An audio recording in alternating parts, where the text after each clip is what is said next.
Joining me now is Kawkab Al-Thaibani, who is the co-founder and executive director of the NGO Women for Yemen Network, and Tarek Cherkaoui, who is the manager of TRT World Research Center. Welcome to Straight Talk. It's good to have you here.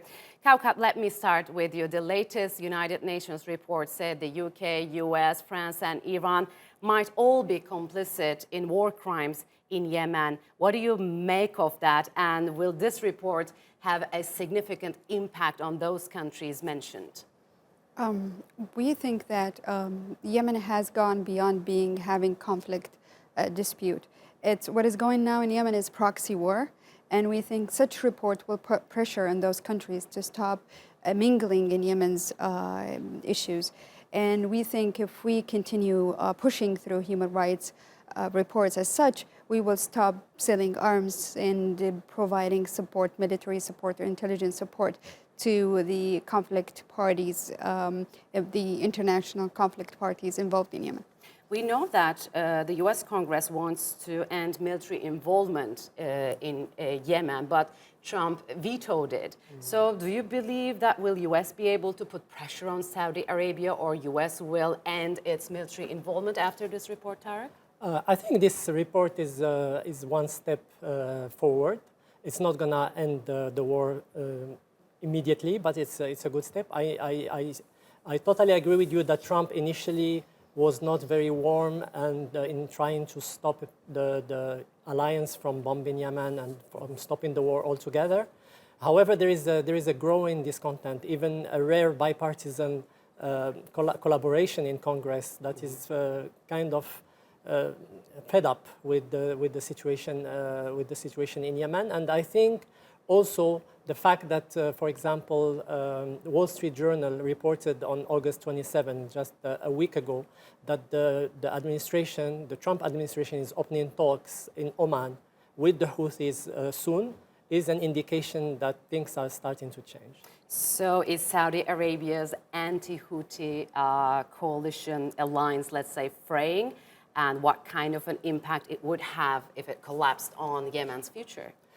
I think that the coalition is in very bad shape right now. I think even though they're trying to mask the unease between the two parties, the UAE and the Saudi Arabia, I think there is a big suspicion between both parties, and Saudis are feeling that they have done the wrong bet in this war, that they have done the hard part, but yet the UAE is trying to undermine their allies in the south, and they are undermining President Hadi. So now they're feeling that they have been maybe the useful fool of this operation, and that the UAE is in fact having its own program, its own political and security agenda being implemented, while the Saudis had no real strategy in this war. What is the United Arab Emirates' strategy? In Yemen? Yeah. I think all of them are agreeing on undermining the state of Yemen. If you read the latest UN panel report, you will see that there was systematic undermining of the presence of the Yemeni government in security or in presence in the south, in the areas where the Houthi has been kicked out. So when you see this, you see that, and also when you see how the Saudis are holding the Yemeni government under arrest, the president Hadi is not able to move or to go back to Yemen. You can tell, like, even Iran by the Houthi proxy forces, they all agreeing on undermining the Yemeni state. And the problem now is, and the dispute, maybe it's over which parts should be affiliated, because Aden is very strategic, yes. So Emirates are fighting so hard to have it, and the Saudis are using now these kind of the Yemeni government to attack. It allows to somehow, like the Yemeni government, to attack Emirates. But at the end, if this political debate over if there is now a dispute between Emirates and Saudi should not make Saudis not out of the plane, because it has led this coalition. And it said it will support the legitimacy of Yemen. What has happened is the complete opposite. Yeah, so Tarek, I'm just going to ask this. Yemen's president is outside of the country, and the Yemeni government lost control of two strategically important cities. So how legitimate is this internationally backed government of Yemen? Unfortunately, I can say that what was supposed to be an act and a coalition in favor of legitimacy has been actually a dagger that was implanted in the side of the legitimacy in Yemen. What is happening is really a treachery. Is an act of epic treachery, actually. And what it means is the legitimacy of President Hadi has been undermined. He has lost first the capital, Sana'a, to the Houthis in 2015. Now he has lost the interim capital, which is Aden.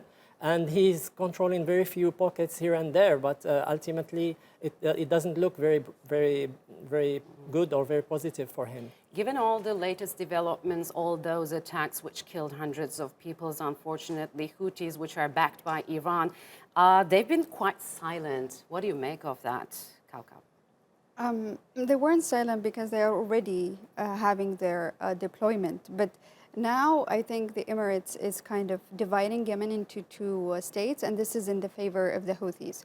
And in our opinion, the Emirates are not only working on division, it works on making Yemen a militia-dominated country.